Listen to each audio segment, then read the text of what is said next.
खरं तर आपल्याला सांगू इच्छितो की साहेब, हा निरगुडे पाडळी जिल्हा परिषद हा गट आहे, हा संपूर्ण आदिवासी गट आहे। या गटामध्ये 40 ग्रामपंचायती आणि 52 गावं येतात। साहेब, आपल्याला सांगायचं झालं या गटाच्या बाबतीमध्ये तर जी जुन्नर तालुक्याचा ज्या धरणांनी कायापालट केला ती संपूर्ण धरणं साहेब या निरगुडे पाडळी जिल्हा परिषद गटामध्ये आहेत।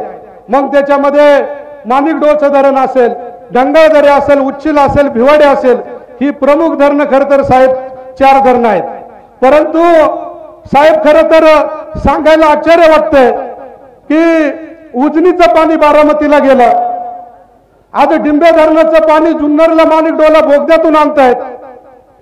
तेवढंच नव्हे तर अनेक दिशादर्शक प्रकल्प ह्या राज्यामध्ये होऊ पाहतात, पण धरणाच्या सभोवतीला असणारी आमची आदिवासी जनता यांचं शेतीच्या पाण्याचा विषय तर दूरच आहे, परंतु साहेब पिण्याच्या पाण्याची भ्रांत आहे। आपण ज्या रस्त्याने आलो तो संपूर्ण माणिकडोळ धरणाचं बॅकवॉटर आहे। त्याच्यामध्ये खरं तर आपल्या तालुक्याचे सन्मान्य आमदार शरददादा सोनवणे असताना बुडीत बंधारे म्हणून खरं तर त्या ठिकाणी मंजूर केले होते, परंतु नंतरच्या काळामध्ये ते मंजूर झाले नाही। आणि साहेब, आपण खरं तर राज्याचे मुख्यमंत्रीच आहात आमच्यासाठी, आपण या ठिकाणी आलात, या देवळे आजनवळे घाटघर या परिसरामध्ये एक झाकर गोळ्याचं धरण आहे। ते धरण जर या ठिकाणी झालं तर 100% या विभागाचा पाण्याचा प्रश्न सुटणार आहे। दुसरं साहेब, या तालुक्यामध्ये पठार भाग आहे, मग त्यामध्ये आंबे, हातवी, सुकाळवेडे, हिवरे पठार, त्याचबरोबर कोपरे, मांडवे, मुथळणे, जांभूळशी असा परिसर आहे। साहेब, उन्हाळ्यामध्ये त्या ठिकाणी टँकर शिवाय पर्याय नाही। धरणाच्या या पश्चिम भागामध्ये जरी आपण विचार केला, धरण असताना सुद्धा या विभागामध्ये आपल्याला टँकरने पाणी द्यावं लागतं, अशी खरं तर शोकांतिका आहे। साहेब, आपल्याला हे ग्राउंड भरलेलं दिसेल, कारण ह्या ज्या महिला भगिनी आहेत यांचं दररोज स्थलांतर होतं, ह्या शेतीच्या कामासाठी बाहेर गावी जात असतात। खरं तर साहेब, मी आपल्याला सांगू इच्छितो आणि महाराष्ट्र राज्याच्या शासनाचं एकनाथभाई शिंदे साहेब यांचं मनापासून या ठिकाणी कौतुक करतो की हा तालुका शरददादांनी पर्यटन केला आणि शरददादांनी 3 दिवस आमरण उपोषण केलं आणि उपोषण केल्यानंतर आमचा आंबेगाव या ठिकाणी जो आदिवासी भाग आहे त्या आदिवासी भागामध्ये बिबट सफारी आणली आणि 80 कोटीची मंजुरी दिली। म्हणून साहेब, समस्त आदिवासी जनतेच्या वतीनं मी महाराष्ट्र शासनाचं मनापासून आभार व्यक्त करतो। खरं तर शरददादा असतील, शिवाजीदादा असतील, या 2 व्यक्तींचं या तालुक्यासाठी भरपूर असं योगदान आहे। आणि मागच्या या 1.5-2 वर्षामध्ये सन्माननीय एकनाथभाई शिंदे साहेब मुख्यमंत्री झाल्यानंतर या विभागामध्ये अनेक योजना खरं तर शिवाजीदादा आणि शरददादा यांच्या माध्यमातून आलेल्या आहेत।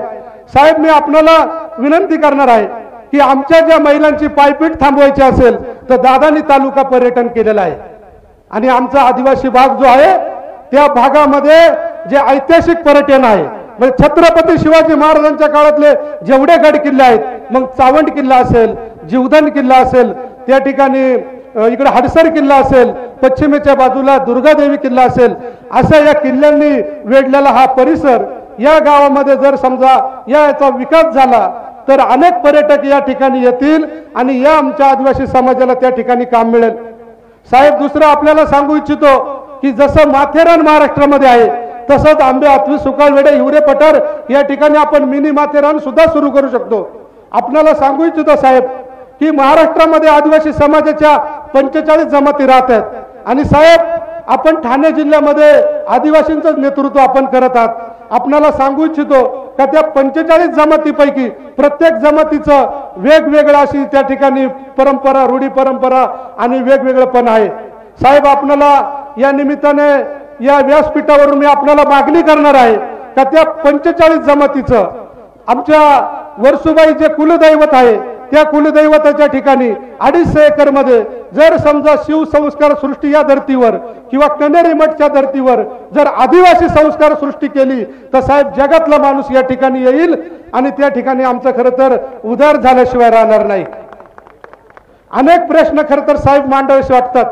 अजून मी आपल्या सर्व समाजाला सांगू इच्छितो की ज्या आपलं कुलदैवत आहे, आपलं महादेव कोळ्यांचं जे मंदिर आहे कुकडेश्वर, या कुकडेश्वर मंदिरासाठी सुद्धा या राज्याचे सन्माननीय मुख्यमंत्री आणि देशाचे पंतप्रधान माननीय नरेंद्र मोदी साहेब आणि शिवाजीदादा आढळराव पाटील आणि शरददादा सोनवणे यांच्या माध्यमातून जवळजवळ 2,25,00,000चा निधी त्या ठिकाणी मंजूर झालेला आहे। साहेब, मी आपल्याला विनंती करणार आहे की नागेश्वर असेल, कुकडेश्वर असेल, मानकेश्वर असेल, त्या ठिकाणी आमचं केदारेश्वर असेल, दुर्गा देवी असेल, वर्सुबाई देवी असेल, या तीर्थक्षेत्रांना जोडणारा जो काही एक रस्ता, जसा शरददादा सोनवणे यांनी अष्टविनायकचा रस्ता केला आणि जुन्नरचा पूर्ण कायापालट केला।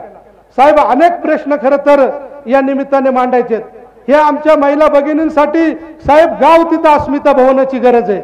म्हणजे आदिवासी भागामधलं जे नाचणी आहे, वरई आहे, सावा आहे, हे काही प्रोडक्ट आहेत, हे त्या ठिकाणी उपलब्ध करून देतील आणि देश विदेशातून जे पर्यटक येतील त्या पर्यटकांना खरं तर त्या निमित्ताने आपलं सेवा देतील आणि त्याच्या माध्यमातून खरं तर आमच्या समाजातील महिलांना रोजगार उपलब्ध होईल। अनेक प्रश्न साहेब खरं तर मांडण्यासारखा आहे।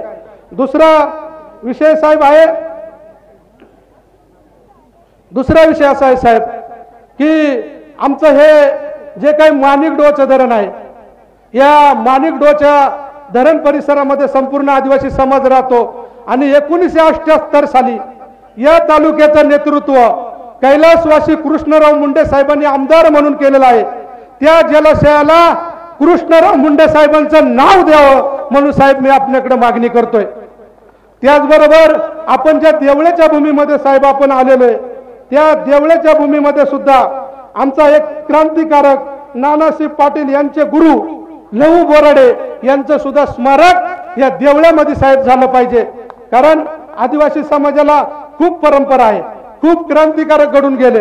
बिरसा मुंडा असतील, राघोजी भांगरे असतील। राघोजी भांगरेंच्या बाबतीमध्ये सांगायचं झालं तर ही चिंचेच्या वाडीची जमीन, या जमिनीसारखी 2.25 लाख हेक्टर जमीन राघोजी भांगरे यांनी त्या सावकारांच्या तावडीतून सोडून आदिवासी लोकांना दिलेले। त्यामध्ये कोंडाजी नवले असतील, अनेक खरं तर जे शूरवीर आहेत त्या आदिवासी क्रांतिकारकांनी या ठिकाणी बलिदान दिलेलं आहे। मी आपल्याला विनंती करीन की या देवळे गावचे सुद्धा लहू बोराडे यांचं स्मारक या देवळे गावामध्ये झालं पाहिजे।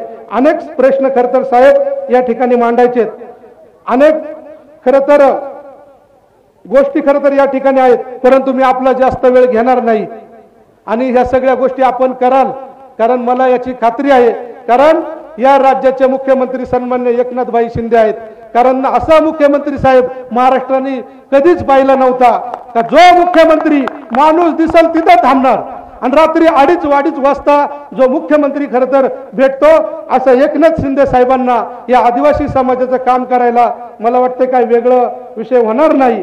खरं तर मी लांबलेलं माझं प्रास्ताविक मनापासून या ठिकाणी थांबवतो।